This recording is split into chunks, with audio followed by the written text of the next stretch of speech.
Unified 911, anong matutulong namin sa'yo? Anya ti maitulong mi ken kaapo. Anong may tatabang ko sa Unsay imo? akong ikatabang nimo? Ngini makadabang na misal ka no.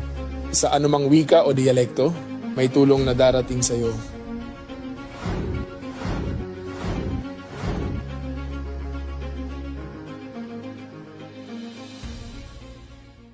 Lilingkod sa bawat Pilipino at magbibigay ng tamang impormasyon para sa tahimik at maayos na Pilipinas. Police News Network, alagad ng batas, tagapagtaguyod ng balitang pulis, sandigan ng mamamayan, patnubay ng katotohanan.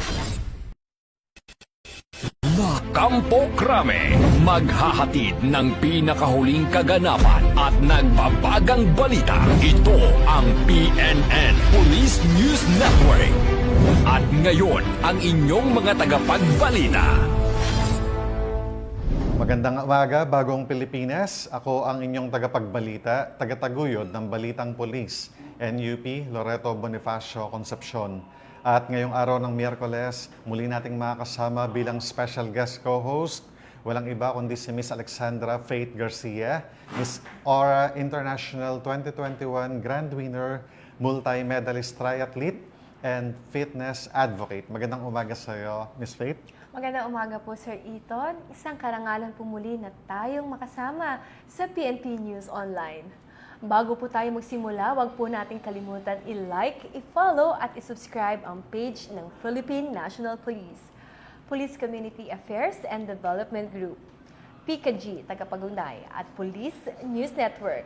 Kami po ay maghatid sa inyo ng tamang balita, kwento ng pulis at serbisyo para sa mamamayan. At ito ang PNP News Online.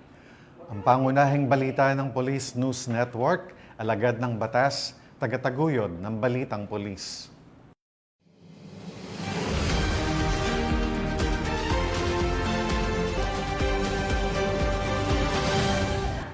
Narito ang mga balitang hatid ng ating PNN correspondents mula sa iba't ibang panig ng bansa.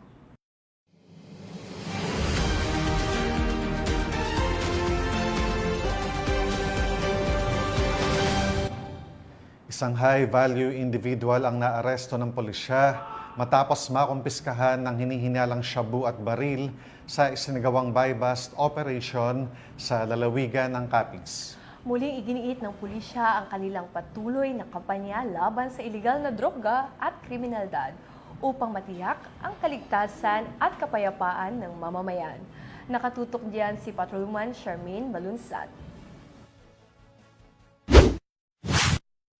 Matagumpay na naaresto ng mga tauhan ng Pontevedra Municipal Police Station, katuwang ang Capiz Provincial Drug Enforcement Unit at sa koordinasyon ng Philippine Drug Enforcement Agency, Regional Office 6, ang isang personalidad na itinuturing na high-value individual sa ikinasang drug buy-bust operation nito lamang ika-24 ng Enero taong kasalukuyan sa Barangay Rizal, Pontevedra, Capiz. Ayon kay Police Captain Dennis Luzbañez, Officer in Charge ng Pontevedra PNP, ang arestado ay kinilalang si alias Nald, 48 taong gulang na lalaki at residente ng nabanggit na bayan. Sa naturang operasyon, nakumpiska ang pinaghihinalaang shabu na tumitimbang na humigit kumulang 45 gramo at na-recover din ng isang caliber .38 revolver, mga bala at ang buy-bust money. Kasalukuyang nasa kustudiyan na ng pulisya ang suspect at maharap sa kasong paglabag sa Republic Act 9165 o ang Comprehensive Dangerous Drugs Act of 2002 at Republic Act 10591 o ang Comprehensive Firearms and Ammunition Regulation Act. Patuloy ang mga kapulisan sa kanilang matibay na paninindigan na paigtingin ang kampanya laban sa ilegal na droga at hinihikayat ang publiko na patuloy na makipagtulungan sa mga otoridad sa pamamagitan ng pag-uulat ng mga kahinahinalang gawain upang mapanatili ang kaligtasan ng bawat isa sa komunidad. Mula dito sa Police Regional Office 6, ako ang inyong Police News Network correspondent, Patrolwoman Charmaine Balunsat, alagad ng batas, tagataguyod ng Balitang Pulis. Maraming salamat, Patrolman Balunsat. Nasabat ng mga otoridad ang humigit kumulang 43 milyong halaga ng cocaine sa Ninoy Aquino International Airport na nagresulta sa pagkakaaresto ng babaeng overseas Filipino worker o OFW. Nakibalita dyan si Patrolman Sari Bernales. 43 milyong halaga ng cocaine ang nasamsam ng mga otoridad sa Ninoy Aquino International Airport sa isinagawang interdiction operation sa tulong ng K9 units. Ayon sa Philippine National Police, nadiskubre ang ilegal na droga sa bagahe ng isang babaeng overseas Filipino worker na dumating sa bansa mula Brazil matapos magbigay ng alert signal ang K9 dogs habang isinasagawa ang screening ng mga bagahe. Pinuri ng PNP ang mahigpit na koordinasyon ng iba't ibang ahensya kabilang ang Aviation Security Group, Bureau of Customs at PIDEA na nagresulta sa matagumpay na pagkakasabat ng ilegal na droga at pagpapatibay ng seguridad sa mga paliparan. Ito ang bagong PNP para sa bagong Pilipinas, serbisyong mabilis, tapat at nararamdaman. Maraming salamat, Patrolwoman Bernales. Agad na rumisponde ang Philippine National Police sa isang ina na nagsilang ng premature baby sa isang liblib na lugar sa Apayao matapos makatanggap ng ulat hinggil sa agarang pangangailangang medikal ng mag-ina. Yan ang magandang balitang hatid ni Patrolwoman Resalie Umalay. Rumisponde ang Philippine National Police sa isang emergency na panganganak sa isang liblib na bahagi ng Flora, Apayao noong Enero 25 taong kasalukuyan. Sa pangunguna ng mga tauhan ng Flora Municipal Police Station at First Apayao Provincial Mobile Force Company, mabilis na tinugunan ng PNP ang panawagan ng tulong ng isang guro na nagsilang ng premature baby sa lugar na hindi kayang pasukin ng sasakyan. Sa kabila ng landslide at matarik na daan, pinangunahan ng mga pulis ang manual na paglikas sa ina at sanggol sa layong 8 kilometro hanggang sa makarating sa ospital. Sa tulong ng barangay at mga residente, matagumpay na naisagawa ang kabinulig na nagpapakita ng matibay na ugnayan ng pulisya at komunidad.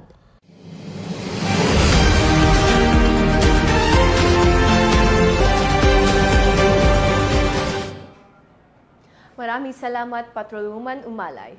Pinalakas ng Philippine National Police ang ugnayan at koordinasyon nito sa iba't ibang non-government organizations sa isinagawang kataguyod meet and greet sa Camp Crame, Quezon City. Yan ang balitang hatid ni Patrolman Don Brosas. Magandang araw, bagong Pilipinas. Isinagawa ngayong araw, ika-27 ng Enero, ang PNP Kataguyod Meet and Greet kasama ang mga PNP accredited non-government organizations o NGOs dito sa bulwagan ng Lapu-Lapu, Camp Crame, Quezon City. Pinangunahan ang aktibidad ni Police Brigadier General Vina Guzman, Direktor ng Police Community Affairs and Development Group, katuwang si Mr. Elizier C. Bungabong, Pangulo ng PNP Kataguyod.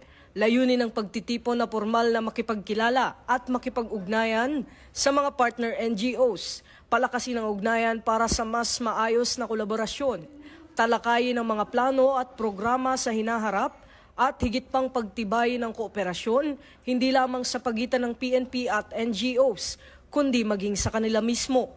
Bilang bahagi ng programa, nagsagawa ng mga lectures, kaugnay ng community partnership at police-NGO collaboration. Ginawaran din ng pagkilala ang mga outstanding NGOs bilang Best NGO of the Month. Kabilang ang Anti-Narcotics International Assistance Group o NARIAG at Public Assistance for Rescue Disaster and Support Services Foundation International Incorporated bilang Best NGOs para sa buwan ng Nobyembre. Habang kinilala naman ang Mata ng Masa at Bantay Bayan Foundation Incorporated bilang Best NGO para sa buwan ng Disyembre. Ipinakilala rin ang Yakap ng Magulang Foundation Incorporated bilang bagong akreditadong NGO. Magandang araw po sa ating lahat. Ako po ay si Olga Alvarez Maborang, President ng Anti-Narcotics International Assistance Group o NARIAG.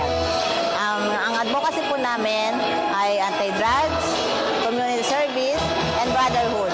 So, maganda po ang kinalabasan ng ating meet and greet ngayon araw na ito dahil pinagtitibay po ng kapulisan at ng buong President NGO ang ating samahan bilang pagkakaisa ng pulis at ng komunidad. So ngayon pong araw na ito, kagandahan po nito ay nagkakaroon ng mas matibay at mas malawak na pagtutulungan ng bawat isa. Kaya maraming salamat sa araw na ito dahil ito ang araw ng pagkakaisa at pagbubuo at ng buong PNP. Ang award na natanggap natin ngayon araw na ito ay dahil po ito sa buong miyembro ng Dariag. Dahil hindi naman po ito magagawa lang mag-isa kung wala po ang mga miyembro namin, mga officer and member. Kaya nagpapasalamat po ako sa kanila lahat dahil sa kanila ay nakuha natin ang best NGO ngayon taon na ito. So maraming salamat po dahil mas pagtitibayin pa namin ang pagtutulungan natin bilang magkakasama. Nagpaabot ng taus-pusong pasasalamat si Police Brigadier General Guzman sa lahat ng NGOs sa kanilang patuloy na suporta at pakikipagtulungan sa PNP at binigyang diin ang mahalagang papel ng mga ito sa pagsusulong ng kapayapaan, kaayusan at serbisyong pangkomunidad. Alam niyo po, the Chief PNP has recognized the importance po and value of our NGO partners. Napakalaking tulong po ang ibinibigay nyo sa ating Philippine National Police. Mga lugar at mga gawain po na hindi na naaabot ng amin, ng kapulisan, kayo po ang pumupuno. Nadami po sa laki ng Pilipinas. 230,000 lang po ang pulis. So kailangan po talaga, napakalaki po ng tulong ng mga NGOs na katulad nyo. Na kayo po yung nagiging force multiplier. Samantala, tinitiyak ng PKG at ng buong hanay ng kapulisan na magpapatuloy ang ganitong mga aktibidad upang higit pang mapalakas ang PNP-NGO partnership para sa kapakanan ng sambayanan.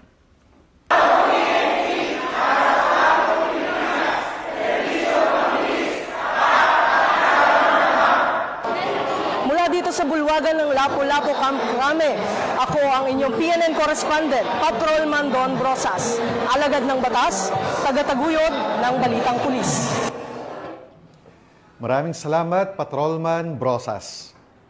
Idinaos ang Assumption of Office Ceremony ng bagong Officer in Charge ng Regional Maritime Unit 5 ng PNP Maritime Group bilang bahagi ng formal na paglilipat ng pamumuno sa nasabing unit.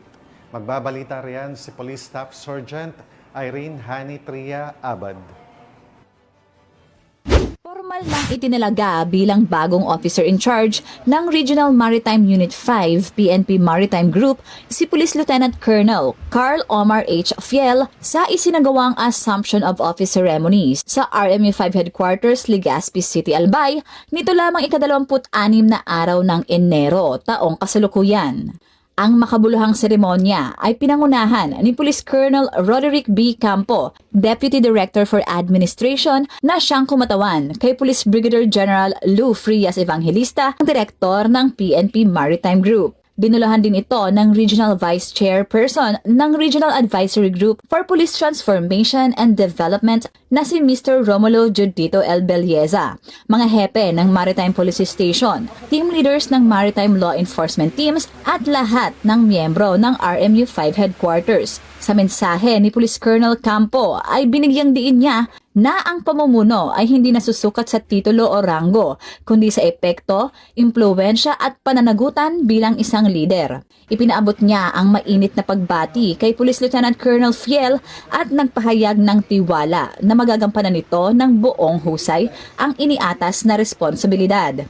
Samantala, tiniyak naman ni Police Lieutenant Colonel Fiel na sa kanyang pag-upo ay buong puso niyang paiigtingin at isusulong ang misyon ng PNP Maritime Group na matiyak ang kapayapaan, kaayusan at kaligtasan ng publiko. Ipinahayag naman ng mga miyembro ng RMU 5 ang kanilang buong suporta at umaasa silang magbubunga ito ng magandang samahan. Ang PNP Maritime Group sa pamumuno ni Police Brigadier General Lou Frias Evangelista ay patuloy sa pagsulong ng ligtas na karagatan, mapayapang komunidad at mas matatag na bansa alinsunod sa advokasya ng bagong PNP para sa bagong Pilipinas, serbisyong mabilis, tapat at nararamdaman. Mula dito sa Regional Maritime Unit 5, ako ang inyong PNN correspondent, Staff Sergeant Irene Hanitri Abad, alagad ng batas, tagataguyod ng Balitang Pulis. Maraming salamat, Police Staff Sergeant Abad. Inilapit ng Philippine National Police ang kasaysayan at kultura sa publiko sa pamamagitan ng exhibit na Untying of Traditional Cloth for PNP, A Journey of Service sa Fisher Mall, Quezon City. Ang detalye ng report mula kay Patrolman Fe Octaviano.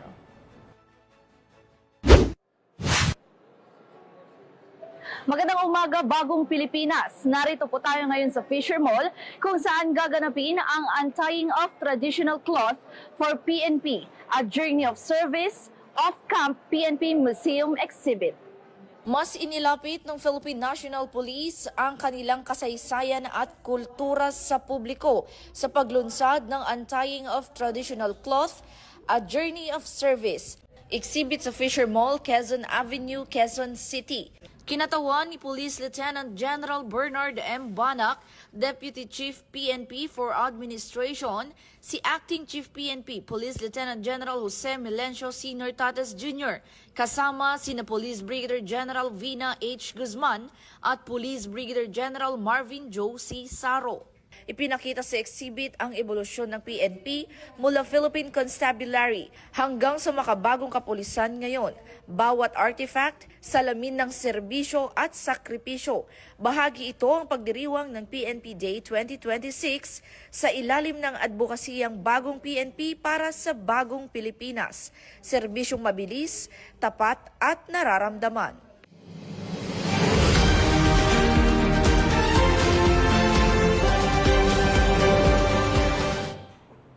Maraming salamat, Patrolman Octaviano. Sa panahon ng mabilis na pag-usbong ng teknolohiya at digital na pera, dumarami rin ang mga individual na nabibiktima ng panlilinlang online. Isa sa mga patuloy na banta ngayon ay ang tinatawag na crypto investment scam. Mga peking alok na nangangakong mabilis at garantisadong kita, pero nauuwi sa pagkawala ng pinaghirapang pera. Alamin natin kung ano ito at kung paano maiiwasan ang pagiging biktima ng ganitong uri ng panloloko mula kay Police Lieutenant Wallen May Arancillo, spokesperson ng PNP Anti-Cybercrime Group.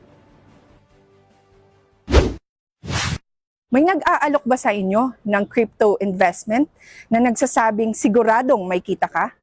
Mag-ingat dahil hindi lahat ng crypto ay legit. Alamin natin kung paano ginagawa ang crypto investment scam. Tara, pag-usapan natin yan. Crypto investment scam. When someone asks you or entice you to invest, to convince you to put your money to a fake or a misleading crypto opportunity. So, promising guaranteed returns, low risk, and fast return. Sa umpisa at mga ilang beses, may mga gagandang return para patuloy ang pag-invest mo at para makapaghikayat ka pa ng iba. At kinalaunan, bigla na lang stop ang withdrawal o pagbigay ng profit sa application. Wala na ang lahat na investment mo. Hindi mo na makikita o mamonitor sa online platform at hindi mo na rin sila makontak. Pressure to act fastly. Request for secrecy. Always remember that a crypto transaction is irreversible. Verify platform through a trusted sources. So remember that crypto is volatile, high risk, and very hard to recover. Laging tandaan, maging mapanuri at huwag magpaloko. At yan ang mga balitang nakalap ng ating PNN correspondents mula Luzon, Visayas at Mindanao. At bago po tayo muling magpaalam ngayong umagang ito, nais po naming muling pasalamatan ang ating mga masusugid na televiewers or mga manonood ng Police News Network. At syempre pa sa ating special guest co-host this morning na walang iba kundi si Miss Alexandra Faith Garcia. Baka may nais kang i-promote na activity, program, or advocacy, Miss Faith? Yes po. Sa darating na linggo po, magkita-kita po tayo sa Home Credit Run dyan po sa Mall of Asia. And congratulations po para sa successful event ng Run for 3 Peace na ginanap noong January 25 sa San Fernando, Pampanga. Congratulations po, Police Brigadier General Ponce Rogelio Peñones Jr., Regional Director of Police Regional Office 3, Sir Pat Maranan of Runmania, and the rest of the organizers. Maraming salamat din po kay Sergeant Benedict Sarmiento at sa kanyang mga kasamahan sa Police Station 2 ng Olongapo City. Pinapasalamatan at binabati ko rin po si Acting Chief PNP Police Lieutenant General Jose Melencio Nartates Jr., Police Brigadier General Marvin Joe Saro, Officer in Charge ng Directorate for Police Community Relations, PKG Command Group na pinapamunuan ni Police Brigadier General Vina Habana Guzman, Police Colonel Joel Serrano, Police Colonel Adonis Guzman, Police Colonel Joel Ada, sa lahat ng personal ng Police Community Affairs and Development Group at sa lahat ng magigiting na pulis sa buong bansa. Maraming salamat sa inyong serbisyo para sa isang ligtas na pamayanan. At sa ngalan ng pamunuan ng Philippine National Police, sa pangunguna ni Acting Chief PNP Police Lieutenant General Jose Melencio Nartates Jr. at sa pamumuno ni President Ferdinand Bongbong Marcos Jr., kami ay maglilingkod sa bawat Pilipino at magbibigay ng tama at balanseng balita. Mula rito sa tanggapan ng tagapagnay ng Pambansang Pulisya, kami ang inyong tagapagbalita, tagataguyod ng Balitang Pulis. Ako po sa NUP Loreto Bonifacio Concepcion. At Alexandra Faith Garcia, Miss Ora International 2021 Grand Winner. Maghahatid ng tamang balita, kwento ng pulis at serbisyo para sa mamamayan. At ito ang PNP News Online. Ang pangunahing balita ng Police News Network.